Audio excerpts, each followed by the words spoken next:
પંચદ્રવ્ય સુખડી. પંચદ્રવ્ય સુખડીમાં આપણે આ ઘી લીધું છે, આ ટોપરાનું છીણ, આ ઘઉંનો લોટ, આ સિંગદાણા, આ વ્હાઈટ તલ છે, અને આ ડ્રાયફ્રૂટ, પિસ્તા, ખસખસ ને ગોળ. ને હવે આપણે એની રેસીપી ચાલુ કરીએ. આ તો સિંગદાણા છે, એને આપણે મિક્સરમાં પીસી લઈશું.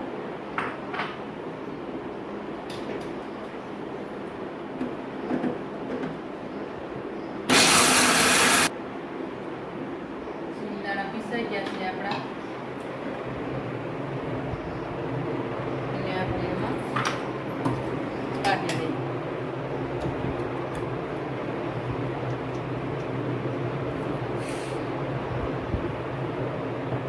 આ વ્હાઈટ તલ છે, એને પણ આપણે પીસી લઈએ.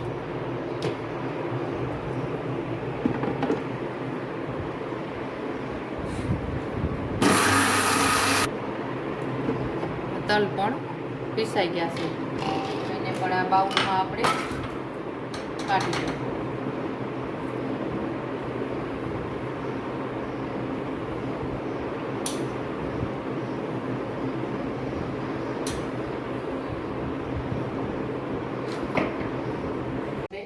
ડ્રાયફ્રૂટને ખાંડણીમાં પીસી લેશું.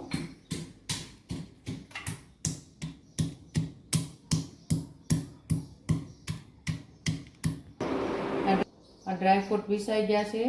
હવે આપણે ગોળને ચાકુને મદદથી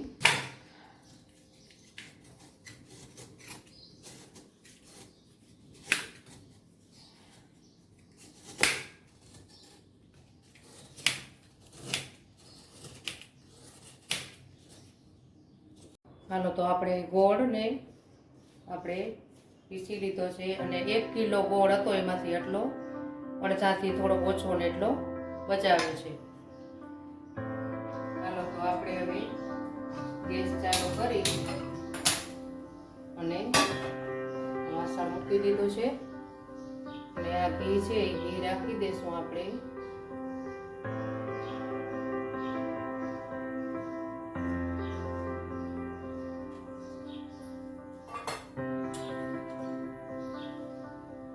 ઘઉંનો લોટ છે, એ ઘઉંને લોટને રાખી દઈશું.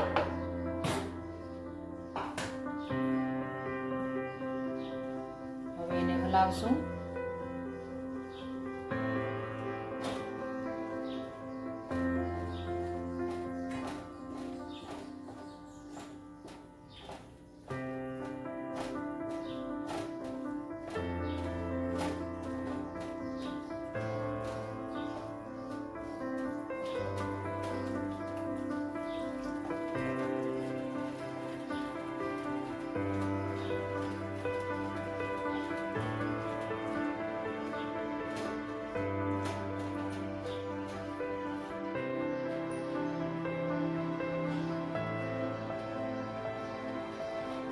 મીડિયમ તાપે રાખવાનું છે, અને જ્યાં સુધી લાલ ન થાય ત્યાં સુધી આપણે હલાવવા રાખવાનું.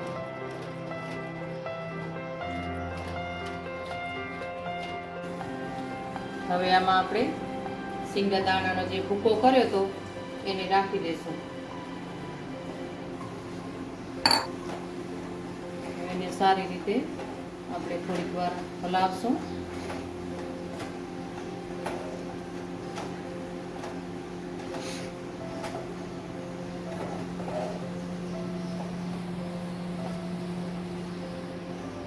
તલ પીસેલા છે એ તલ રાખી દેશું.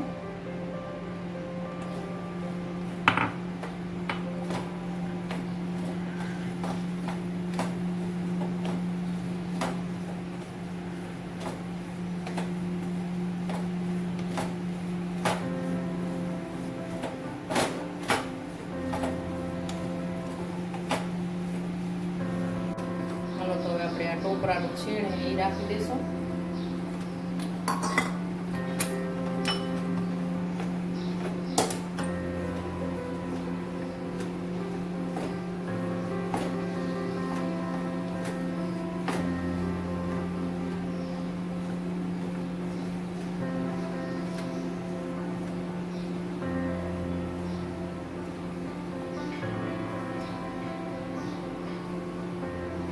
હવે આપણે આ ગોળ જે પીસેલો હતો એ ગોળ રાખી દઈશું.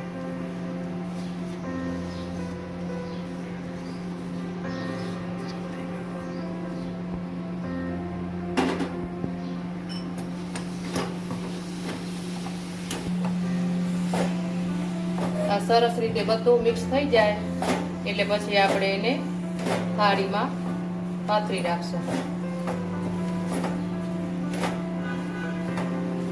ગોળને એકદમ મિક્સ કરી દેવાનો.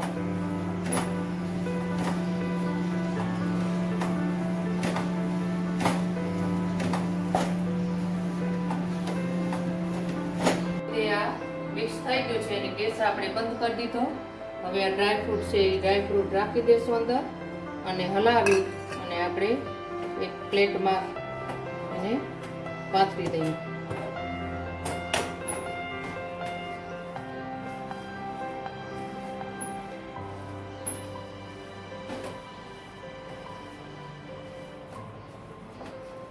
ચાલો તો આમાં આપણે ઘી લગાવી દીધું તો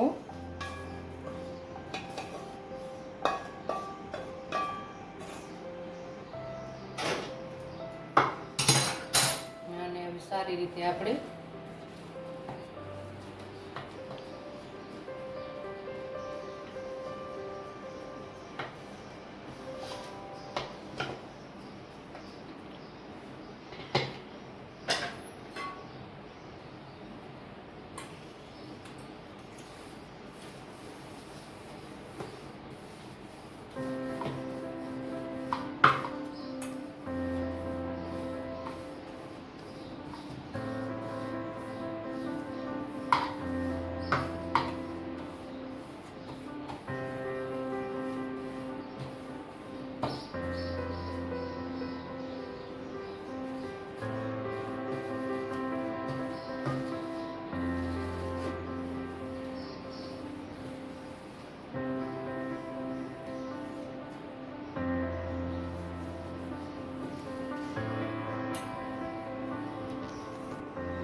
ખસખસામાં લગાવી દઈશું.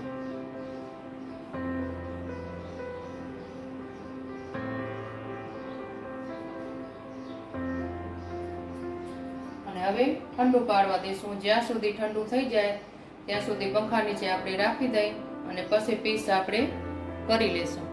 હાલો તો આપણી સુખડી તૈયાર થઈ ગઈ છે. એને આપણે હવે પીસ કરી લેશું.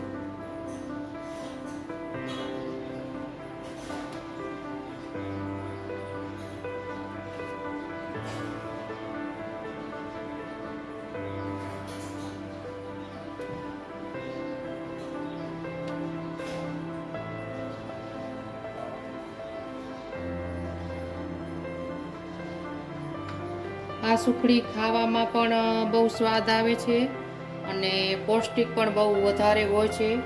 તો તમે ઘરે જરૂર બનાવજો.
જો આપણી સુખડી બની ગઈ છે, તૈયાર થઈ ગઈ સુખડી.